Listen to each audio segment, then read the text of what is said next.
Assalamualaikum warahmatullahi wabarakatuh. Bagaimana kabar anak-anakku semuanya? Semoga kalian dalam keadaan sehat walafiat dan tentunya tetap semangat dalam menuntut ilmu. Baiklah, pada video pembelajaran kali ini Ibu akan menjelaskan mata pelajaran Pendidikan Agama Islam dan Budi Pekerti kelas 7 semester 1, yaitu bab 1 Al-Quran dan Sunnah sebagai pedoman hidup, dengan subbab kandungan surat An-Nisa ayat 59 dan surat An-Nahl ayat 64. Jangan lupa sebelum kita belajar senantiasa berdoa, karena dengan berdoa kita akan mendapatkan keberkahan ilmu yang kita pelajari. Mari bersama-sama berdoa. Bismillahirrahmanirrahim. Rabbi zidni ilma warzuqni fahma. Ya Allah, tambahkanlah aku ilmu dan berikanlah aku pemahaman. Tujuan pembelajaran pada materi kali ini yaitu melalui pembelajaran inquiry, peserta didik dapat menjelaskan kandungan Quran surat An-Nisa surat 4 ayat 59 dan Quran surat An-Nahl surat 16 ayat 64 tentang kedudukan hadis terhadap Al-Quran. Tentunya kalian sudah tahu apa itu Al-Quran. Ya. Di sini dijelaskan bahwa Al-Quran didefinisikan sebagai wahyu Allah Subhanahu wa Ta'ala, sebagai mukjizat dan diturunkan kepada Nabi Muhammad Sallallahu Alaihi Wasallam. Ditulis dalam bentuk mushaf, diriwayatkan secara mutawatir, dan yang membacanya bernilai ibadah.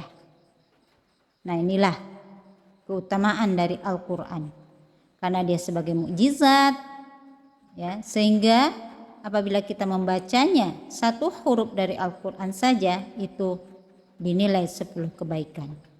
Oleh karena itu, mari rajin-rajin membaca Al-Quran, berlomba-lomba membaca Al-Quran, mempelajarinya, memahami kandungannya, agar kita tahu isi kandungan Quran, agar kita tahu kandungannya dan kita bisa mempraktikkannya dalam kehidupan sehari-hari. Karena Al-Quran itu adalah sebagai pedoman hidup manusia. Yang berikutnya adalah definisi hadis. Hadis adalah perkataan, perbuatan, dan takrir yang bersumber dari Nabi Muhammad Sallallahu Alaihi Wasallam. Hadis adalah sumber hukum yang kedua setelah Al-Quran. Nah, sekarang kita membaca Quran surat An-Nisa ayat 59. Ayo kita bersama-sama membacanya. A'udzu billahi minasy syaithanir rajim. Bismillahirrahmanirrahim. Ya ayyuhalladzina amanu atii'ullaha wa atii'ur rasula wa ulil amri minkum.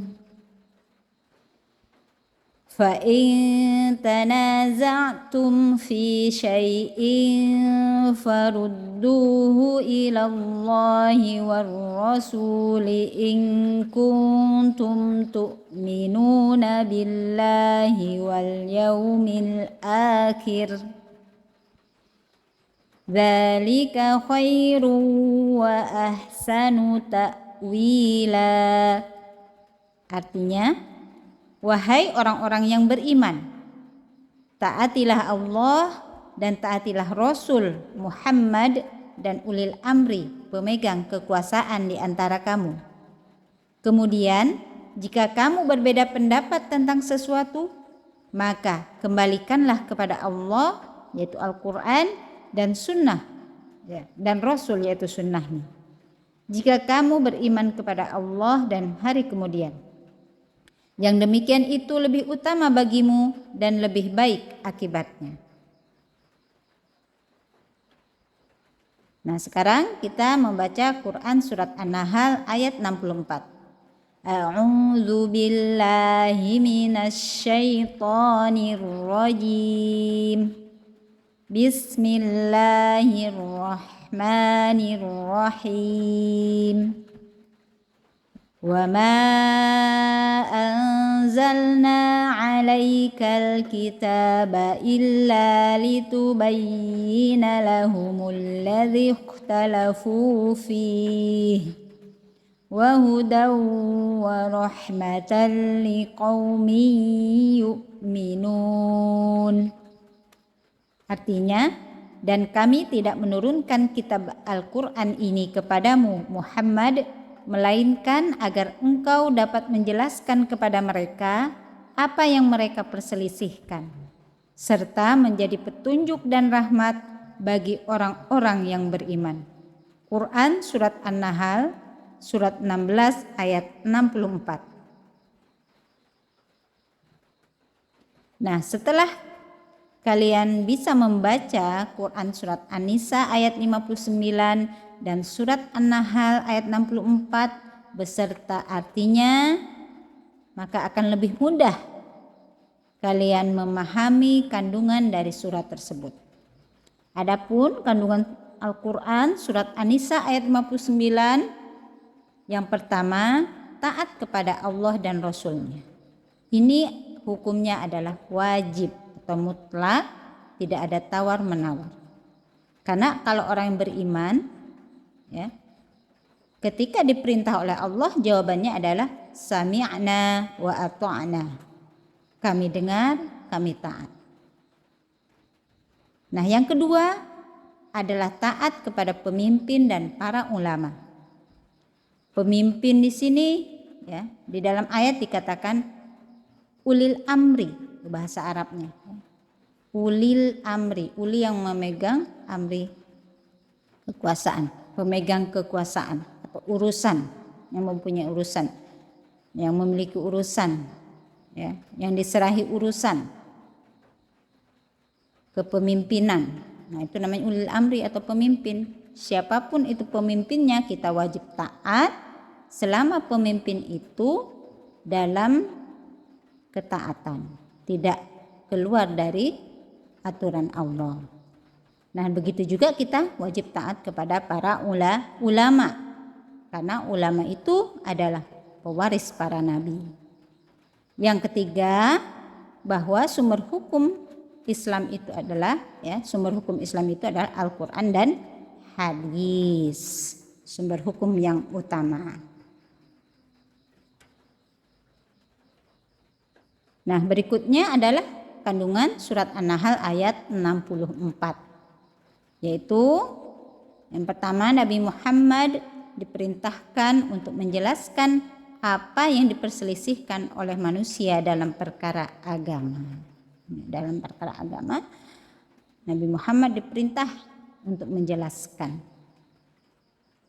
Nah, yang kedua, Al-Quran sebagai petunjuk dan rahmat bagi orang beriman.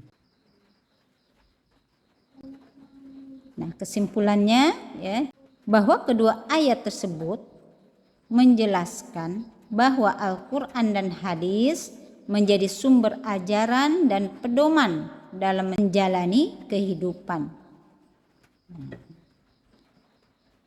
Al-Quran berfungsi sebagai pedoman dan sumber dasar, sedangkan hadis berfungsi memberikan penjelasan atau rincian, ya, menjelaskan apa yang ada dalam Al-Quran, memperinci lagi kandungan Quran yang masih perlu perincian, yang masih umum, yang masih global, yaitu yakni dengan menjelaskan maksud ayat atau memberi bimbingan untuk berperilaku sesuai tuntunan Al-Quran. Nah, untuk fungsi hadis terhadap Al-Quran lebih detailnya lagi kita akan bahas di video selanjutnya. Sampai di sini, mudah-mudahan kalian dapat memahaminya dan bisa mempraktekkan dalam kehidupan sehari-hari. Nah, jika ada pertanyaan silahkan kalian bertanya, ya, boleh juga ditulis di kolom komentar. Ibu ucapkan terima kasih, jazakumullahu khairan. Kita tutup alhamdulillahirabbil alamin. Assalamualaikum warahmatullahi wabarakatuh.